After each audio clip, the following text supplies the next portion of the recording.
A millionaire steps out of a five-star restaurant and sees a little boy in the alley, offering his only toy car in exchange for someone's leftovers. He thinks it's just hunger. But what he's about to uncover is a secret buried beneath the city. A missing child, a dead mother who isn't dead, and a program so dark it was never meant to see the light. This isn't just about a boy.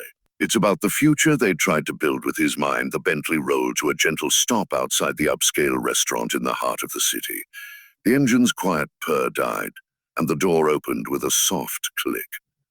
Julian Mercer stepped out, adjusting the silver cufflinks on his crisp, custom-tailored suit.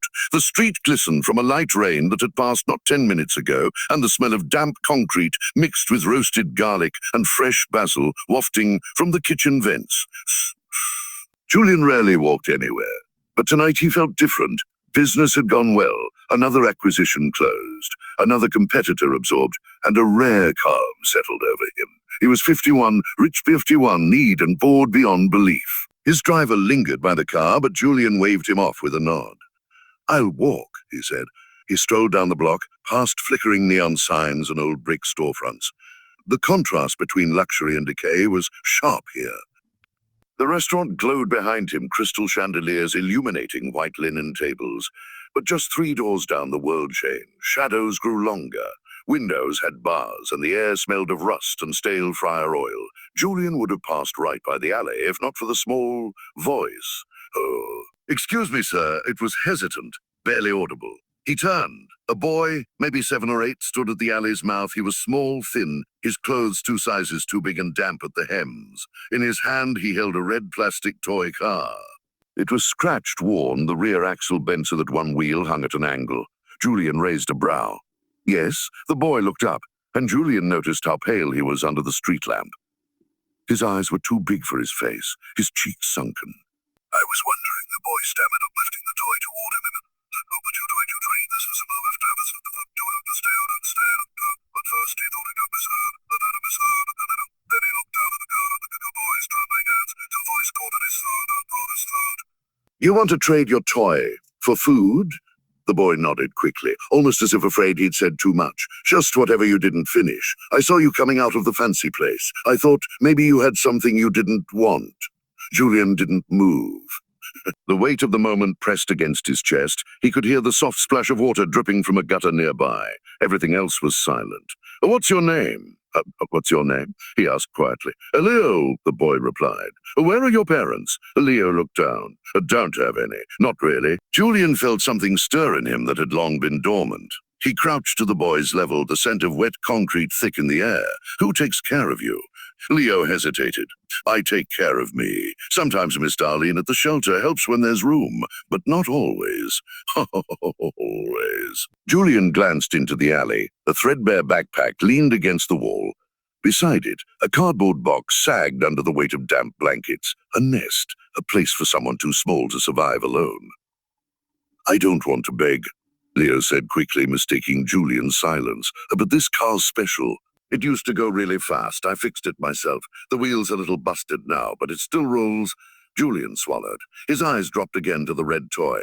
One hand reached slowly for it, but then he stopped. He stood instead and turned back toward the restaurant. "Wait here," he said. He said. Leo's eyes widened. "You're not gonna—" I said wait. Julian moved fast. He pushed past the valet back through the restaurant's front doors. The Mata D blinked, startled.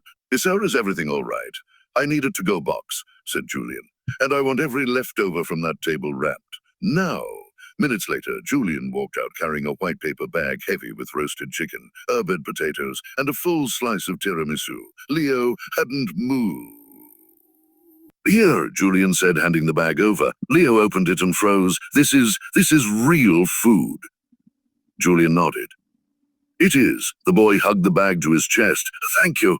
He hesitated again, then slowly extended the red toy car. "I still want to trade." Julian looked at it, then reached out and took it gently from his hand. Something shifted in Leo's eyes. Not just gratitude, relief maybe. Trust. Julian crouched again. "Do you sleep here every night?" "Not always. It depends. Sometimes the cops chase people away. Sometimes it's too cold and I go to the train station. Julian glanced up at the sky. Clouds were thickening again. Is there anyone who'd be looking for you? Any family at all? Leo shook his head. A mum got sick 2 winters ago. Then she was just gone. Nobody else wanted me. And Julian didn't speak for a long time. Then he rose and took out his phone. We're going to find a better place for you tonight. Leo clutched the bag tighter. I'm not in trouble, am I? No, said Julian. You're not in trouble. He tapped in a number he hadn't used in years. It rang twice before someone picked up. Frank? Yeah, it's Julian. I need a favor. There's a kid here. Yes, I know it's late. Leo looked up at him, eyes flicking from the phone to his face. Thank you, said Julian. We'll wait. He hung up and turned to Leo. A friend is coming. He runs a private youth center, safer than the shelter. They'll take you in tonight. Leo blinked. Do I have to stay there forever? No, just for now. Just until we figure something better out. The boy nodded slowly. The bag of food steamed in his hands. Julian turned the toy car over in his palm. Its scratched red plastic gleamed faintly under the street lamp. Why this car? He asked. Why not something else? Leo smiled faintly. It was my mom's last present to me. I always told her I'd get a real one like it someday, but I was really hungry tonight. So I thought maybe it could still help me. Julian looked at him, heart-twisting. It just did. A black SUV pulled up quietly at the curb. A man stepped out, tall, kind-eyed, with a warm coat in his hands. Julian stood, but something behind him caught his attention, a flash of movement, a silhouette slipping around the alley's corner. He turned sharply, instincts flaring, but the alley was empty, only the sound of soft footsteps fading into the shadows. And something about the way they moved.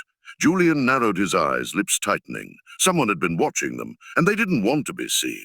Julian stared down the alley long after the figure vanished. The damp air felt suddenly colder, as if the shadows themselves carried a chill. The figure had moved too fluidly to be a homeless passerby, too deliberate to be chance. Whoever it was had seen the exchange and had slipped away without a sound. He turned back just as Frank approached with a gentle smile and crouched in front of Leo. Hey, buddy, Frank said, extending the coat. You cold? Leo nodded shyly, and Frank draped the warm wool over his shoulders. I run a place where you can get a hot shower, warm bed, and nobody asks too many questions unless you want them to. Leo looked at Julian, who gave a reassuring nod. Go with him. You'll be safe. Still gripping the food bag, Leo walked toward the SUV. Frank opened the back door and helped him in, then gave Julian a quiet look before closing it. As the SUV pulled away, Julian watched the red taillights vanish into the city, but his eyes flicked once more to the alley. Something about the moment had shifted. He felt it in his bones. Back in the Bentley, Julian remained silent. He turned the toy car over in his hand, thumb tracing the cracked plastic. For a child to trade something so personal for a meal, it unsettled him more than he expected. The rest of the night passed in a blur, emails, whiskey, a half-hearted dinner in his penthouse, but sleep didn't come easily. At 2:13 a.m., Julian stood barefoot in his living room, staring out at the city skyline through the floor-to-ceiling glass. The toy car sat on his marble counter, his phone buzzed. A message from Frank, kids safe, showered, fed, already asleep. Didn't let go of that bag once. Also, thought you should know, he mentioned seeing someone watching him near that alley. More than once. Same time every night. Julian's jaw tightened. The next morning, after a brief board meeting, Julian found himself in a part of the city he hadn't visited in decades, Riverside. It was where his father had run a repair shop before the bank took it. Julian had clawed his way out of these streets with nothing but sheer spite and a few lucky breaks. He hadn't looked back, until now. He parked the Bentley beside a closed pawn shop, ignoring the stares it attracted. As he stepped onto the sidewalk, he spotted a cluster of locals under an awning, smoking, arguing, waiting for the bus. A woman selling tamales from a cart glanced up, eyes narrowing in suspicion. He didn't blame her. He looked wildly out of place. Julian approached a man leaning against a lamppost. Mid-40s, weathered face, army jacket. He met Julian's gaze without flinching. Looking for someone? I'm looking for information, Julian replied. About a kid, sleeps near 5th and Olden, name's Leo. The man's brows furrowed. The skinny one with the car? Quiet kid, doesn't bother no one. Julian nodded. He mentioned someone's been watching him. The man's eyes shifted. You a cop? No, I helped him last night. He's with a youth shelter now. But whoever's been watching him, they're not doing it for his safety. The man exhaled slowly, dropping his cigarette. You didn't hear it from me, but there's been this guy, hooded, shows up just after sunset, doesn't talk, just stands across the street, watches that alley, then disappears. Julian's mind raced. Has he done anything? Not that I've seen. But last week one of the girls nearby said she saw him holding something. Looked like a photo. Said it might have been the kid's picture. That clenched it. Julian thanked the man, slid him 100 and walked back to the car, heart pounding. He called Frank. Leo said someone's been watching him regularly, Frank confirmed. He thought it was just someone from the shelter at first, but then he realized the man never came close, just stared, always from the same corner. Julian's voice dropped. We need to find out who he is. That night, Julian returned to the alley. No suit, no Bentley. Just jeans, a hoodie, and a pair of old sneakers. He stood inside a shuttered laundromat across the street, lights off, blending into the dark. Hours passed, drizzle came and went. The city never truly slept. Sirens shouting, the occasional dog barking. Then at 10:41 p.m., a figure appeared. He emerged from between two buildings, hood up, hands in his coat pockets. He stood under the same street lamp Julian had met Leo beneath, face hidden in shadow. He didn't move, didn't look around. He just stared toward the alley where Leo had slept. Julian's breath slowed. The figure pulled something from his coat, a small square held in both hands. He lifted it slightly, as if checking the image against the alleyway. Then suddenly the man turned and looked straight toward the laundromat. Julian ducked instinctively. When he looked again, the man was gone. Not walking, not rocking, not running, gone.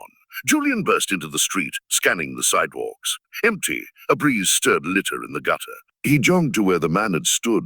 No footprints on the wet sidewalk, nothing left behind, except a single sheet of folded paper, weighted under a rock near the alley's wall.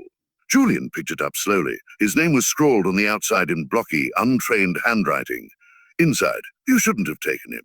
Julian's blood ran cold. Whoever this was, they knew who he was. And they'd been watching long before last night. He folded the paper, pocketed it, and stepped back. His phone buzzed. Frank again.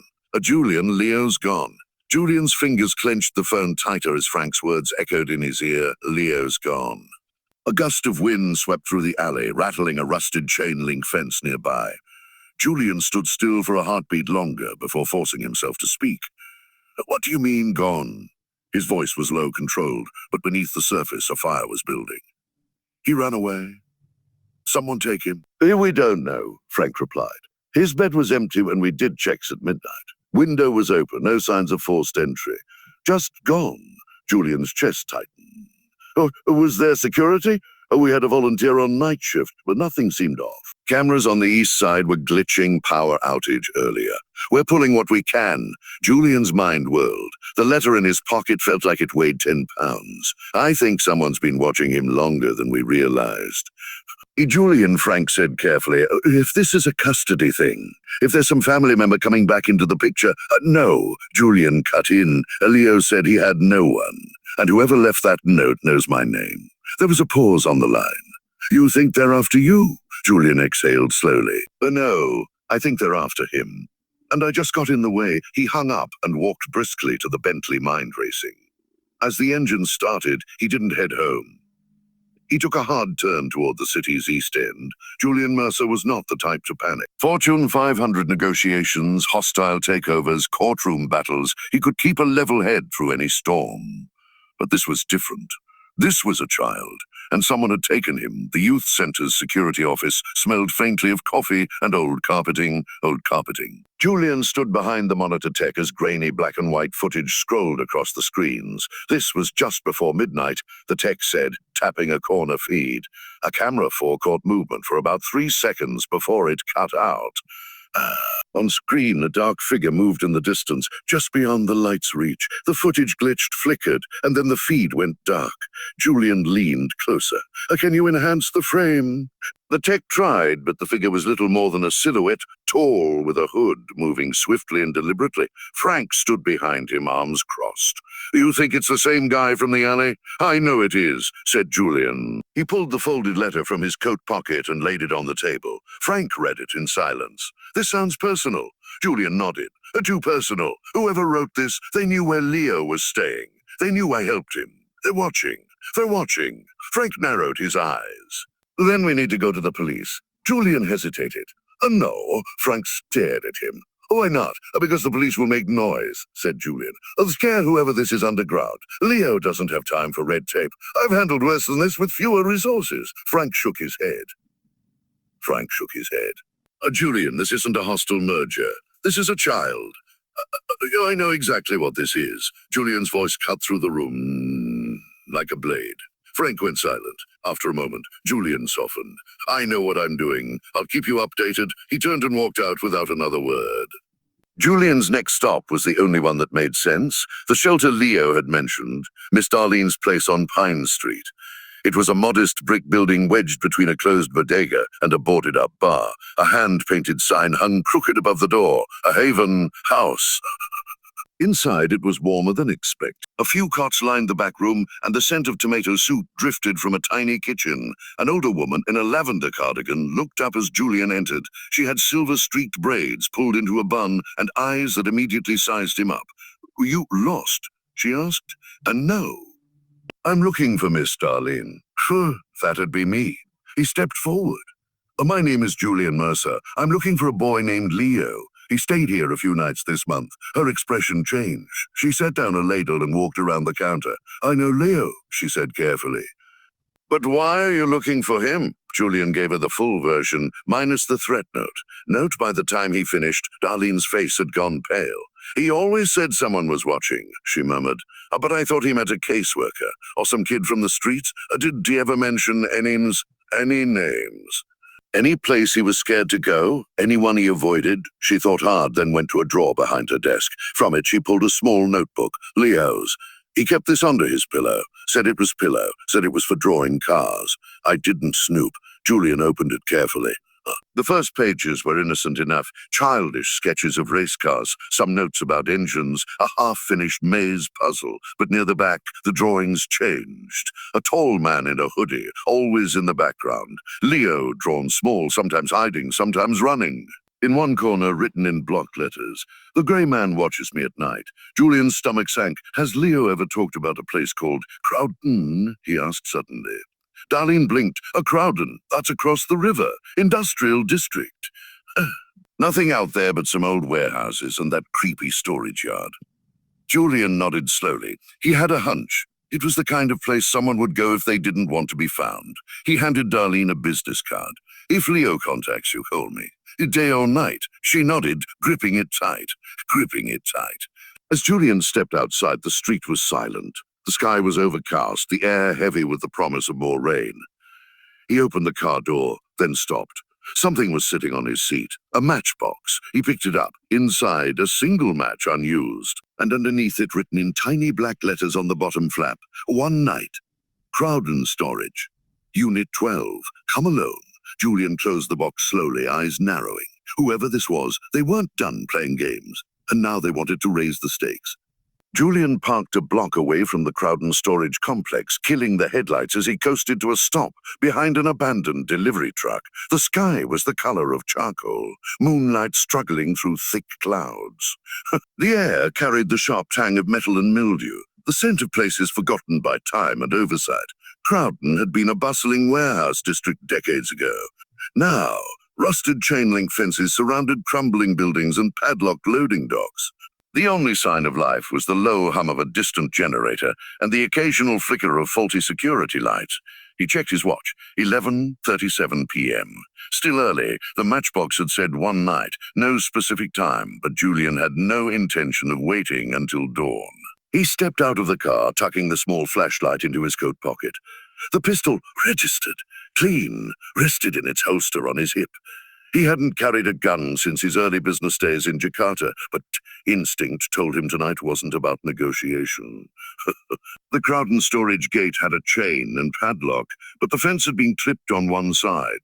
Someone had made an opening barely noticeable in the dark. Julian ducked through and moved silently toward the long row of storage units. Unit 12. He passed metal doors, most rusted shut, numbers flaking off in strips of paint. Unit 9, 10, 11, there it was. Unit 12.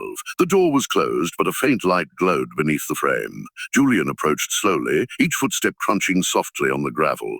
He paused a few feet from the door, heart hammering harder than it had in years. No sound came from inside, just the faint flicker of light. He tried the handle, unlocked. The door groaned open. Inside, the storage unit was larger than he expected. A single hanging bulb swayed gently from the ceiling, casting long shadows on the concrete floor. In the corner sat an old table, and on it, a cracked laptop closed. Beside it, Leo's red toy car, and sitting next to the toy car, a photograph. Julian stepped in slowly, keeping his back to the wall. The air smelled of dust and oil. He moved to the table and picked up the photo. It was Leo, maybe 4 or 5 years old, sitting on someone's lap. A woman, young, beautiful, with soft eyes and long dark hair. Julian didn't recognize her. Behind her, standing tall and unsmiling, was a man with the same bone structure as Leo, pale eyes, broad shoulders, a soldier's stance. Julian flipped the photo over, on the back, in careful handwriting. Don't believe what he told you. He looked at the laptop, hesitated, then opened it. The screen blinked awake. No password. A single video file sat in the center. He double-clicked. The video opened to static. Then slowly, the image sharpened. A small, dim room. Concrete walls. A mattress on the floor. Leo sat in the corner, knees pulled to his chest. A man's voice, distorted and deep, came from off-camera. "He tell you about his mother?" Leo didn't answer. The voice came again. "Tell him the truth, Leo, or he'll think you're just another stray." Leo looked up, his face pale. She didn't die from being sick. That's what I told them. But she didn't. Julian leaned closer to the screen. Leo's voice trembled. She was taken. And when I screamed, they told me I'd be next. The screen cut to black. Julian's blood turned cold. He stepped back from the table. A soft click echoed behind him. He froze. He wasn't alone. Turning slowly, Julian saw a figure step out from the shadows behind a row of stacked crates, tall, hooded. The grey man, the same presence from the alley, from the shelter, from Leo's drawings. Julian's fingers moved instinctively toward the pistol beneath his coat, but the man raised a hand not to attack, but to speak. "You shouldn't have come alone," the man said. His voice was clear now, calm, measured. Julian didn't flinch. "Where is he?" "He's safe, for now." "You expect me to take your word for that?" "No," the man said. "I expect you to listen." Julian's jaw tightened. "Start talking." The man stepped closer, still cloaked in shadow. "Leo's not who you think he is, and neither was his mother. What happened to her wasn't an accident. She was hiding something, someone wanted it, and now they think the boy knows where it is." Julian narrowed his eyes. What would a child possibly know? The man didn't answer right away. Instead, he walked to the table and picked up the red toy car. "This," he said, holding it up, "is more than just a trade. It's a message, Trigger." Julian's voice dropped to a growl. "What do you mean?" But the man didn't answer. Instead, he placed the toy car back on the table, turned, and began to walk toward the open unit door. Julian took a step after him. Stop. The man paused at the threshold. "You want to save him?" he said without turning. "Then look into the name Elena Morano. Start there, before they find him again." Then, without another word, he stepped into the dark. Julian ran after him out into the open lot. He was gone. Not a footstep, not a shadow, just silence. Julian looked down at the photo in his hand. On the back, below the original writing, something else had appeared. Faded ink, smudged but legible now in the light of the security lamp above. A name, Elena Morano. Project Halo. The air suddenly felt heavier. Julian had stepped into something far deeper than a missing child, and now it was pulling him under. Julian sat behind the wheel of the Bentley, the Crowden lot, a fading blur in the rearview mirror. The photograph lay on the passenger seat, the name Elena Morano, and the words, Project Halo, branded in his mind like an ember on dry parchment. He didn't speak. He didn't blink. He just drove, north, toward the only place he trusted to dig up ghosts. The library. It wasn't an actual library, not anymore. Just an old municipal records building repurposed into a privately funded research hub for corporate due diligence. The Diligence. Julian had bankrolled it under a different name years ago, ostensibly to gather intelligence for mergers and acquisitions. But now it served a new purpose, finding out who wanted a boy kidnapped, and why. The building was dark when he arrived, but the lower levels buzzed with quiet life. Security buzzed him in without question.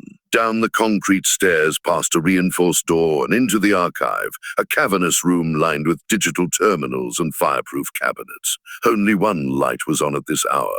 Behind the desk sat Emery. Early 60s, grey ponytail, tweed blazer, and a mind like a human search engine. He looked up as Julian approached. "It's been a while. I need a favor." Emery didn't blink.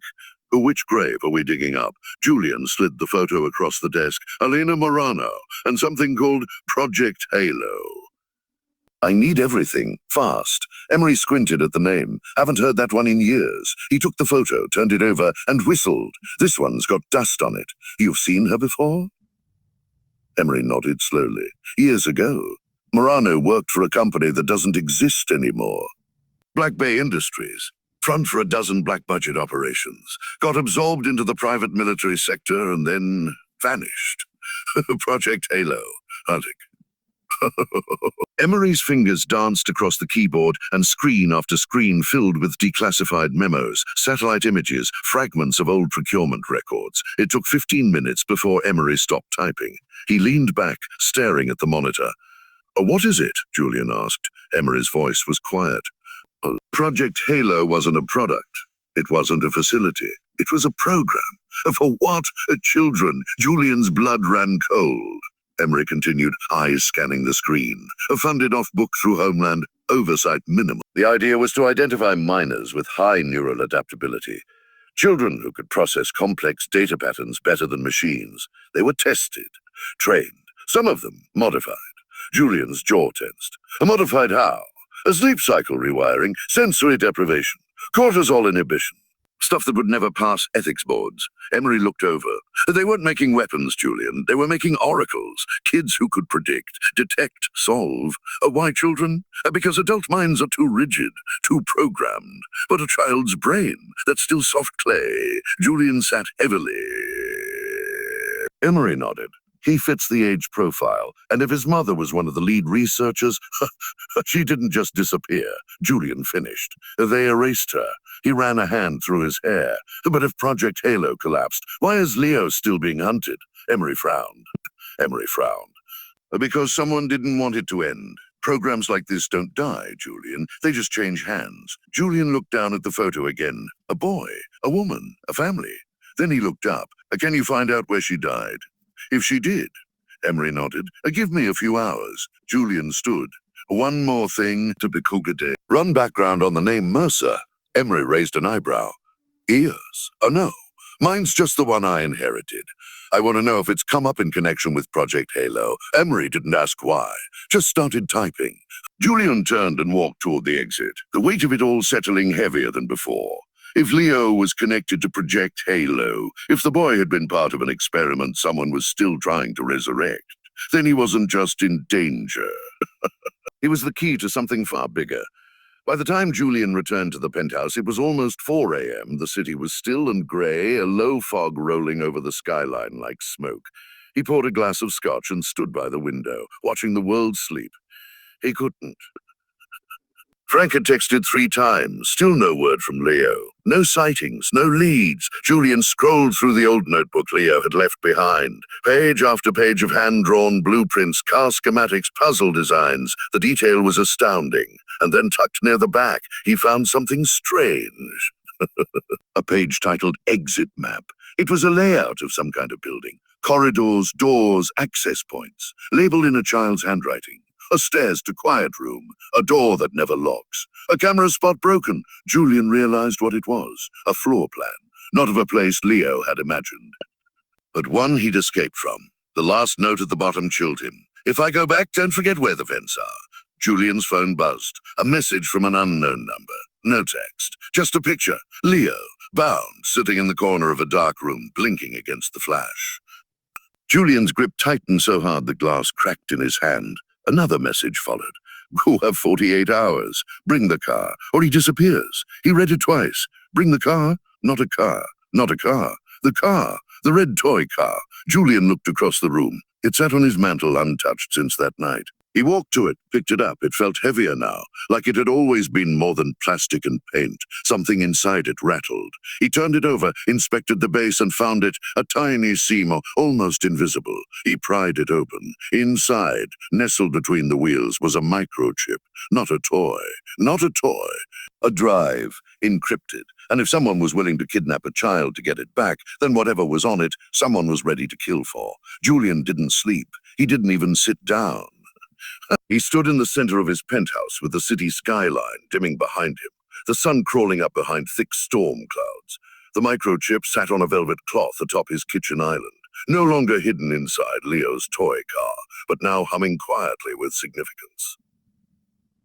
He'd seen hardware like this before, not in boardrooms or tech startups, but in closed-door meetings with security contractors and ex-intelligence operatives, military-grade, heat-shielded, etched with a serial code that had been deliberately scratched off. He needed a safe decrypt. Nothing cloud-based, no signals traceable. There was only one person he trusted with tech this sensitive. Are you out of your mind? Kiera snapped, snatching the drive with a pair of tweezers and dropping it into an anti-static tray. The loft was dim and cluttered, filled with outdated monitors, servers stacked like bricks, and the faint perpetual hum of fans. You bring me an unmarked drive pulled from a child's toy, no idea where it came from, and want me to just plug it in. We don't want you to plug it in, Julian said calmly. I want you to build an air-gapped terminal and decrypt it. Kiera narrowed her eyes. What's on this thing? Oh, something someone's willing to abduct a child over. She swore under her breath and pushed up the sleeves of her sweater. Pushed up the sleeves of her sweater. You still get caught up in messy things, huh? Julian didn't answer. He was staring at the screen where her system was already scanning the drive for structural anomalies. Kiera shook her head. You used to be cold. Clean. I like that about you. Her fingers paused over the keyboard. After a moment, she said softly, Who is he to you? Julian's jaw worked for a second before he answered. He's a kid who handed me the last thing he had left in the world, and it turned out to be a loaded weapon. She exhaled slowly. That's the thing about kids. They never know what they're carrying. An hour passed in near silence, save for the tapping of keys and the whir of machines. Kiera's brow furrowed deeper with each layer she peeled back. This thing's loaded with layered encryption, she muttered, and not commercial. This is biometric locked military tech. Someone went out of their way to make sure whatever's in here stays hidden. Can you open it? She gave him a look. Who do you think you're talking to? Another 30 minutes passed. Then finally, click. The screen blinked once, then filled with cascading lines of code, spreadsheets, and diagrams. Julian leaned in. Oh, what is it? Kiera's face hardened as she scrolled. It's data, test logs, surveillance records, genetic profiles. She clicked through screens, faster and faster and faster. These are kids. Dozens of them. Their neurological scans, experiment timelines, facility layouts. They were mapping how the brain reacts to prediction under stress, trying to build a new kind of intelligence. Julian's voice was tight. A Project Halo. Kiera stopped on one image. A scanned ID badge. Or here. Alina Morano, senior researcher, Black Bay Division. She clicked again onto a video file. A white room, glass walls, cameras embedded in the corners. Inside, Alina stood holding Leo, no older than 4. She was whispering to him, brushing his hair back, tears streaking down her face. He won't hurt you, she whispered. Not if we stay ahead. You're not like the others, Leo. You see things they don't. Just remember what I taught you. A voice from behind the camera shouted, a step away from the subject. She backed up, trembling. The feed cut. Kiera looked over. This woman tried to get him out. She died for it, Julian said quietly. They returned to the main index. A list of participants, each name followed by a result. Subject 31 terminated, subject 32 terminated, subject 33 escaped status. Active, Julian pointed. That's Leo, Kiera nodded. And whoever's running this program again, they want to finish what they started. She scrolled down further and froze. One name was highlighted in red at the bottom of the screen. Julian Mercer, asset, designate, financial executor, Black Bay Proxy Fund. His blood ran cold. Kiera turned to him slowly. Julian, you funded them. He stepped back. No, he said. My company funds hundreds of startups and black label operations. It's a shell game. I never saw this. Oh, well, someone made sure you didn't, she said. But you're listed here as the financial arm. They're tying your name to all of it. Julian felt the room sway beneath him. Everything he'd built, every dollar he'd earned, some of it had been flowing straight into the pockets of people who tortured children. And Leo had paid for it. Kiera reached out and clicked one last folder. Inside, a GPS tracker, last known location, active signal.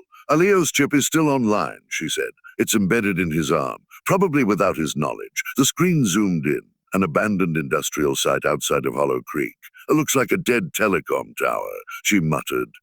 There are no active signals, but he's there. Julian stood, eyes burning. I need you to burn that drive, he said, after you copy it to 3 secure hard copies. Already on it, she said. What are you going to do? End this. He turned for the door. Kiera called after him. Julian, it's opened doors. Julian, he paused. You go in there alone. You don't come out, she said. They're expecting you. Julian looked over his shoulder. I'm not going in as Julian Mercer, he said. Not this time. Then he stepped into the elevator, the doors closing behind him with a whisper of steel. The Hollow Creek site was nearly invisible from the main road. An old telecom tower surrounded by chain link, camouflaged by vines and overgrowth. The signal was long dead, but the underground structure was very much alive. Julian crouched near the perimeter, peering through binoculars. 3 guards. 3 guards. Military posture, non-standard gear. He checked the GPS again. Leo's signal blinked just beneath the earth. Inside the compound, he waited for darkness, waited for the shift change, then moved. He bypassed the gate, silent as breath, slipping past the sleeping generator. One guard turned toward a flicker of movement, but found nothing. Julian was already gone. He reached the side of the main building and found it, an old maintenance hatch, sealed with rusted bolts, but someone had recently oiled the hinges. He pried it open and dropped into the dark. The corridor was silent, cold, metal grates beneath his boots, then voices, muffled, low. He followed them, one hand on the pistol, every step measured. He passed rooms filled with old tech, monitoring stations, medical tables, soundproof doors, and finally he found it, a reinforced glass chamber. Inside, Leo, asleep or sedated, 4 in his arm, monitors tracking his vitals, and on the other side of the room, a man in a grey suit, holding a tablet, looking directly at Julian through the glass. Smiling, "You're early," the man said into the intercom. Julian lifted his gun. The door behind him slammed shut, and he heard the lock seal. The metallic slam of the door echoed through the corridor, followed by the whine of electromagnetic locks engaging. Julian spun around, gun raised, but there was nothing behind him, only steel walls and a keypad that blinked red. He was sealed in. Across the reinforced glass, the man in the grey suit stood calmly, arms folded, the tablet now tucked under one arm like a prize. His expression held no fear, only calculation, the kind Julian had seen in boardrooms across continents. But this wasn't a merger. The man behind the glass didn't want compromise. He wanted control. Mr. Mercer, the man said through the intercom. His voice was smooth, articulate, practiced. Or do you prefer Proxy 317? That's the designation Black Bay gave you when your shell company greenlit our third-quarter expansion into biotech. You were an excellent asset. Julian stepped closer to the glass. Is that what Leo was to you? An asset? No, the man said. Leo was a miracle. The program's only true success. He's not just a boy, Mr. Mercer. He's an algorithm wrapped in flesh. He's the key to preemptive computation, pattern extrapolation, future mapping. You think he sees the world like you do? The man tapped the side of his head. He sees 10 steps ahead of everyone. Julian glanced at the boy in the chamber, still unconscious, wires trailing from his arm. You broke him. No, the man said coldly. We built him, and then his mother betrayed the project, hid him, tried to erase our work. Julian stepped forward, his hand still on the pistol. Why now? The man gave a thin smile. Because you woke him up. He was buried, lost to the system. But when you took that trade, when you took the car, you triggered the dead drop. The signal was broadcast. The drive came back online. Julian's voice dropped, and you tracked it. We had to ensure he hadn't developed defects, that his neural map remained intact. But thanks to your interference, he's emotionally compromised. He's beginning to feel. Julian's grip tightened. You think that's a flaw? I think it's a liability for what comes next. The man stepped aside and Julian saw another screen blink on. It displayed Leo's vitals, a real-time brain scan, and another countdown timer. 2:46:17. Julian's voice was ice, ice. What is that? Yay, diagnostic reset, the man replied. A complete neurological reconfiguration. Wipe the unnecessary parts, pain, guilt, empathy. Once complete, Leo will be pure potential again. Unburdened. Julian felt his heart hammer in his chest. Oh, you're going to erase him. Oh no. We're going to refine him. Behind Julian, the intercom clicked again. Another voice came through, low, shaky. Familiar. Julian? He turned instantly. Leo. The boy had stirred, eyes fluttering open, glassy and confused. He blinked hard under the harsh lighting. Julian stepped closer to the chamber. Leo, it's me. You're safe. I'm going to get you out. Leo's eyes widened. He's lying. The man. The grey man said you'd come, but he said you'd be too late. Pardon. Julian's jaw tightened. You're not staying here. The man in the grey suit returned to the screen. There's no point fighting this, Mr. Mercer. The process has already begun. He's still salvageable for now. But you only have two choices. Julian didn't answer. He just stared. The man continued. Option 1. You walk away. I erase every record that connects you to the project. You go back to your world. Richer, even. I'm prepared to wire $50 million into any offshore account you name. No more guilt. No more involvement. Julian stepped forward, eyes like steel. And option 2? You stay, you interfere, and you watch him disappear in pieces. There was silence for a long moment. Then Julian said quietly, there's a third option. The man tilted his head. Julian lifted the pistol and aimed it at the glass. The man chuckled. Bulletproof. Tested for .50 cal impacts. You'll need more than a sidearm. Julian smiled faintly. I brought more.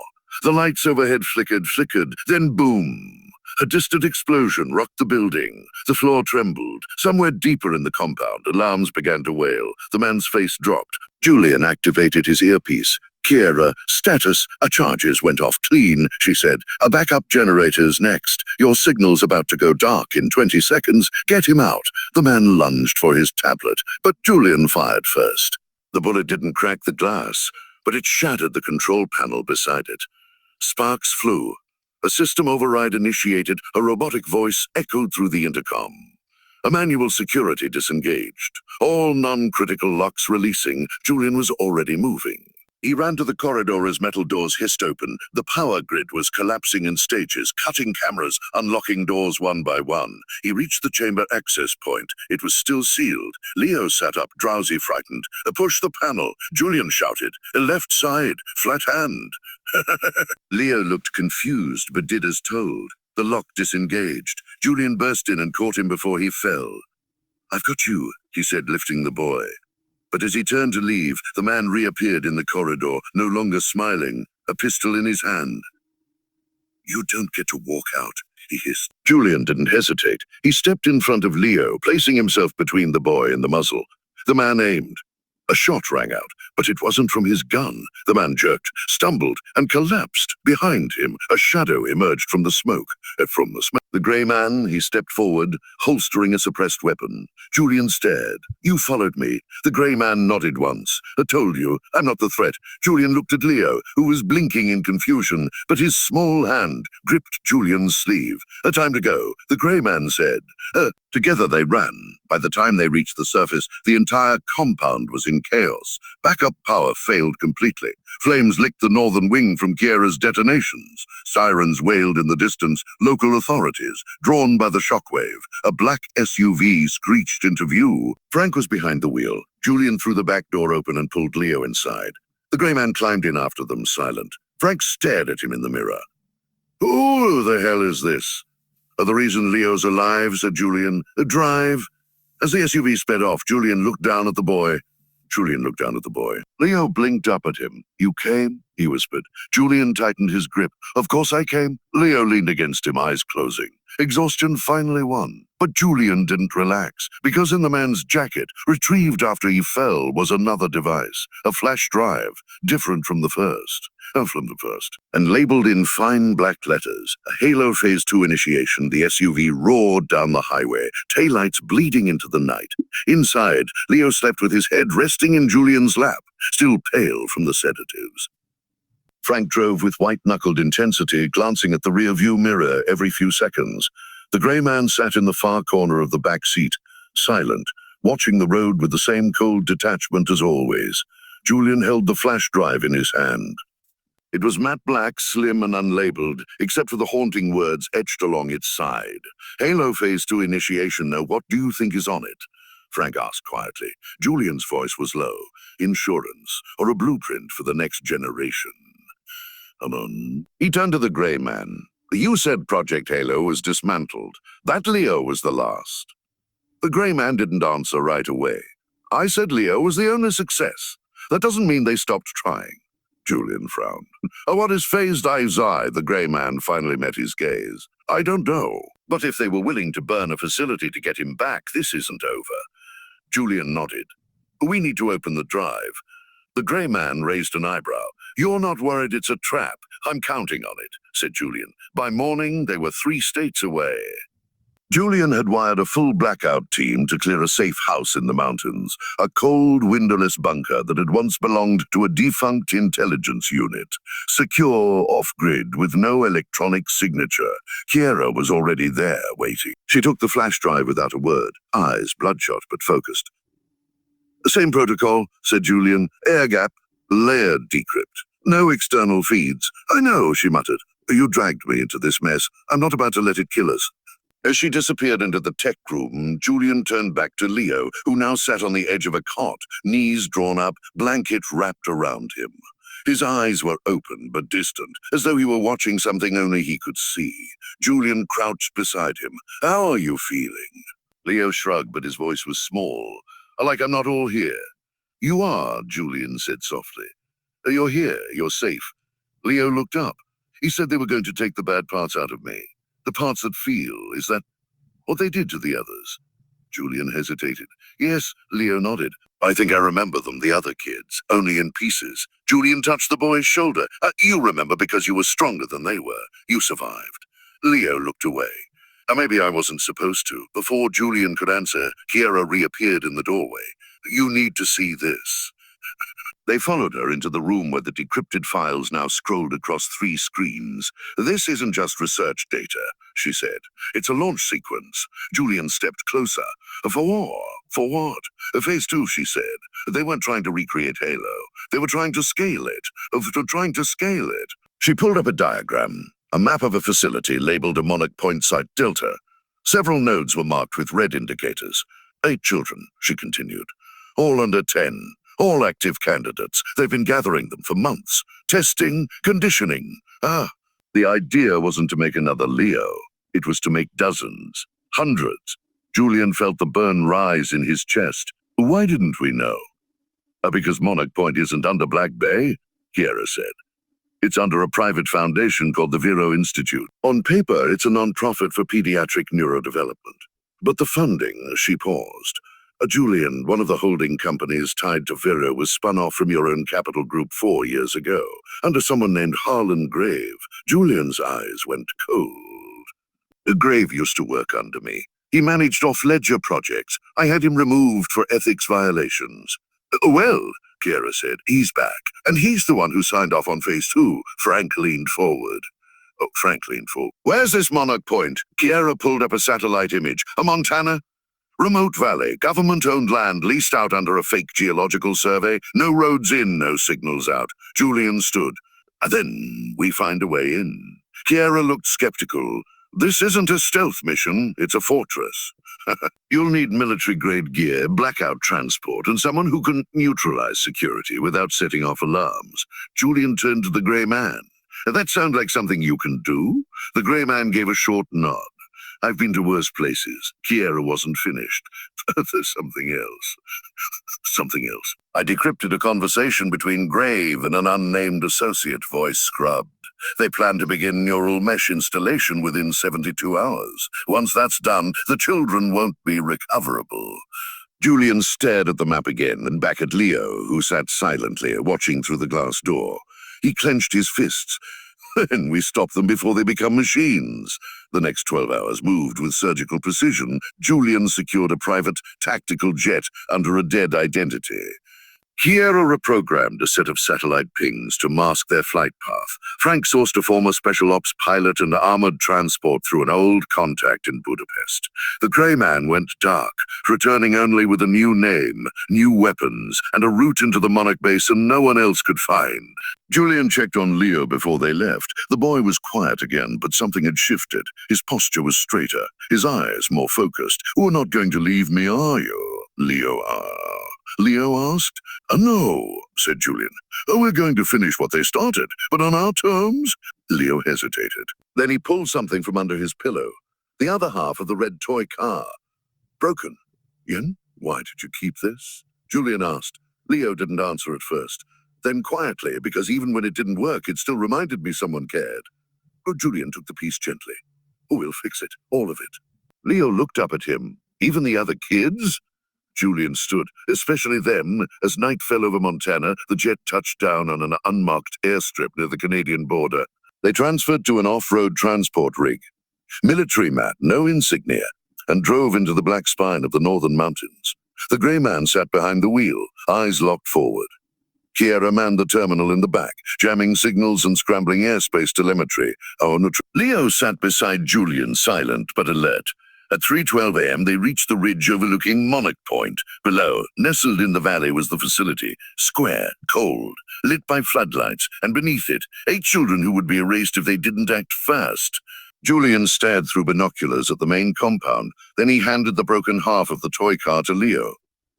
"You ready?" Leo closed his hand around it and nodded. The facility was a brutalist scar against the beauty of the valley, grey concrete, seamless steel, and a silence that screamed of secrets. Monarch Point wasn't designed to be seen, let alone stormed. No windows, no signs, just a perimeter of infrared scanners and a subterranean hive of corridors beneath the surface. From the ridge, Julian studied it like a battlefield, because that's what it had become. Behind him, the team prepped in silence. Frank was checking the comms, testing frequencies and fallback signals. Kiera calibrated the drone feeds, 3 high-range microdrones circling the valley at low altitude, invisible to most detection. The Grey Man was lacing his combat harness, his movements as economical and sharp as a scalpel. He was the kind of man who had no tells, no past, just precision. Julian knelt beside Leo. The boy was wrapped in a thermal coat, one size too big, but his eyes didn't blink. He'd studied the blueprints of Monarch Point like he was tracing the tracks of a predator. Now he pointed toward the lower access hatch near the eastern slope. "There's a blind spot in their coverage," said Leo. "The sensor loop resets every 47 seconds. If you time it with the perimeter sweep, there's a gap." Julian looked at him, both proud and deeply unsettled. "Oh, sure." Leo nodded. "I was kept here before they moved me. I remember how they checked me every morning. Every night. The doors hum right before the security grid changes. That's when they reboot the neural chamber." Julian's throat tightened. "And the other kids? They're in the core wing," said Leo. 3 levels down. Level C, a guard count, 2 in the upper hall, 4 at the vault entrance, but they change every 2 hours. At shift rotation, they're weakest for 12 minutes. Julian stood and turned to the others. "You heard him." Frank exhaled and holstered his sidearm. 12-minute window to get through a fortress, extract 8 kids, and not get shot. Sounds relaxing. Kiera glanced at the screen. "You've got about 90 minutes before the next shift cycle. If you wait longer, they'll start prep for the implant procedures." Julian looked at the Grey Man. "Entry plan?" The Grey Man pointed to the blind spot Leo had identified. "We move under the sweep, cut the gate, drop into the main shaft. That gets us to level A from there. It's a straight shot down to the vault. But once we're inside, we're live. No more stealth. No more stealth." Julian nodded. "Then we hit hard and fast." Leo stepped forward. "I want to go with you." Julian turned to him sharply. "No, I know the layout better than anyone. I remember the code patterns, the override phrases. We're not trained for this." Leo stared him down with eyes far older than his years. Neither were the others. Julian hesitated, then dropped to one knee. Leo, you already survived them once. That's more than anyone could have asked. Let me do the rest. Leo's voice cracked. What if they wake up scared? What if they wake up scared? What if they don't trust you? Julian paused. Leo was right. He was the only one they might listen to. Julian turned to Kiera. Can you monitor him from here? She nodded. I'll feed his biometric vitals through the comms. If anything changes, I'll signal you. Julian looked back at Leo. Stay close to me. Do not run ahead. Do not separate. Leo nodded, jaw clenched, and just like that, the mission changed. The insertion went perfectly until it didn't. They crossed the outer perimeter without triggering a single alarm, slipping into the narrow crawl hatch on the eastern face, just as the sensor sweep shifted. The grey man cut the access seal in 12 seconds. Julian followed, Leo close behind. Inside, the corridors were even colder than Julian remembered. Steel walls, dull lights, silence that hurt the ears. They reached level A, undetected, then level B, but at level C, the elevator seized. No response from command, Frank hissed. They've locked the vertical transit. Julian cursed under his breath. A manual access, the grey man pointed to a side panel, a service ladder. 40 feet. Leo was already climbing. They followed quickly, moving down the narrow shaft with barely enough room to breathe. When they reached the bottom, Leo tapped on the wall twice, then a third time. A faint click. A hidden door unlatched. They stepped into level C. This was where the air changed. The hallway was sterile, too quiet, lit with soft blue lights that masked the presence of cameras. It wasn't a presence of cameras. It wasn't a prison. It was a laboratory. Leo pointed to a side corridor. There, he whispered. They passed 2 labs, both sealed with retinal locks. Then the vault, a massive pressure-sealed door at the corridor's end. 2 guards stood beside it. Julian gave the signal. In 3 heartbeats, it was over. Suppressed rounds, both guards down. The grey man moved to the door. A biometric failsafe. I need time. Julian turned to Leo. Can you override? Leo stepped forward and placed his palm on the side reader. The screen blinked. Welcome, Subject 33. The door hissed open. Inside were 8 children, all asleep in separate beds, wires trailing from their arms, monitors flickering 4, data loops. Some mumbled in their sleep, others lay perfectly still, none older than 10. Leo walked between the beds like a ghost in a familiar dream. He touched each one softly. Awake them, said Julian. Leo turned. They won't all wake up.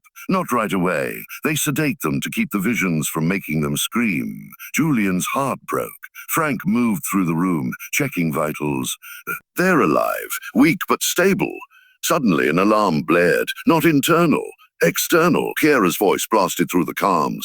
They've launched a response team. They're dropping in from an upper access tunnel, 2 minutes out. The grey man's face hardened. We don't have time for all of them to walk. Julian looked around the room, then at the ventilation shaft overhead. Frank, you and Leo take the shaft with the 3 smallest. Grey man, you cover them from the ladder shaft. I'll carry 2 more and lead through the west hall. We'll split and reconvene at the fallback point. Frank hesitated. And the other 3? Julian's voice dropped. We don't leave them. I'll stay, said a small voice. Leo, I'll stay and wake them. You come back for us. I promise I'll keep them quiet. Julian moved to him, kneeling low. I'm coming back, no matter what. You understand? Leo nodded. You'll bring the car. Julian smiled. And we'll fix it. He placed the broken half into Leo's hand, then turned and ran with 2 of the children in his arms. The halls erupted in noise. Shouts, boots on steel. Flashlights cutting through the dark. Julian ran, bullets pinging off the walls behind him. The children whimpered in his arms, but they didn't scream. He ducked into a loading corridor, turned a corner, and stopped cold. Harlan Graves stood waiting. Gun drawn, smile venomous. Well, he said, isn't this poetic? Julian didn't speak. You couldn't leave it alone, always needed to be the hero, even after all the blood you bankrolled. Julian set the children down gently.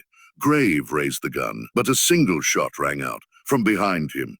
Grave fell, dead before he hit the floor. The grey man stepped into view. Julian exhaled. We're not done, he said. Leo's still inside. The grey man didn't speak, just ran. Julian picked up the children again and followed. They reached the vault 3 minutes later. The door was still open, but Leo was gone. So were the other 3. Only the broken piece of the toy car remained, sitting in the center of the floor. The room was silent, too silent. Julian's pulse thundered in his ears as he stepped into the chamber, scanning every corner, every crevice. But Leo was gone. So were the 3 children he'd sworn to protect. There were no signs of struggle, no drag marks, no blood, just the single half of the toy car resting gently on the floor. Frank arrived seconds later, breathless, the other children behind him. "We've got 5. Leo?" Julian didn't answer. The grey man entered, weapon still drawn, scanning high and low. His voice was flat but tense. "And no exits out of this chamber except the shaft and the corridor." Julian turned slowly. Where did they go?" A soft hum filled the air. Kiera's voice crackled over the comms. "Julian, I'm picking up a signal. Local broadcast, not external. It's for you. Play it," he said. There was a pause, then a new voice flooded the channel. Male, calm, distinctly unbothered. Mr. Mercer, how very predictable." Julian's jaw locked. "Did you really think Monarch Point was the end? That you could dismantle decades of evolution with a gun and a speech?" The voice chuckled. "Oh, not fighting a project. You're fighting the future." Julian scanned the room again, pacing. Where is he? Safe. For now, but you don't get him back for free. You took from us. We simply took something in return. You want to see him again? You'll make another trade. The voice crackled again, then cut off. Julian turned to Kiera. "Trace it. I'm trying, but wait, there's something piggybacking on the signal. A video stream encrypted, but wait, I've got it. Oh! Sending to your terminal now." Julian turned to the screen embedded in the wall console. The feed blinked to life. A live camera. A dark transport van. No plates. Padded interior. Leo sat inside, awake. Beside him, the 3 children, frightened but unhurt, and next to them, a woman. Elena Morano. Alive. Julian staggered back. "She's not dead." Kiera gasped through the comms. "That's not possible. Every record said she was killed during the extraction attempt 5 years ago." Julian stared at the screen. Elena looked thinner, pale, but her eyes were sharp, alive, focused. She leaned forward as if she could see him through the camera. "Julian Mercer, if you're seeing this, then Leo is alive. That means I failed." He froze. "They broke my code. They cracked the last firewall. That means the failsafe engaged. And Leo was triggered. She swallowed. They will come for him. They always will. Because he's not just the last success of Project Halo. He is its key, its failsafe, its lock, and its weapon."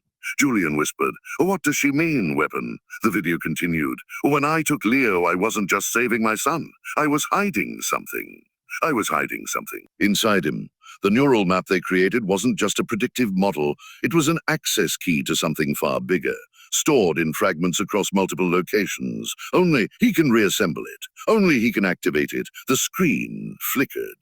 "If they've taken him again, they won't just try to reprogram him. They'll use him. They'll build their future on his bones. And I won't let that happen." She looked away.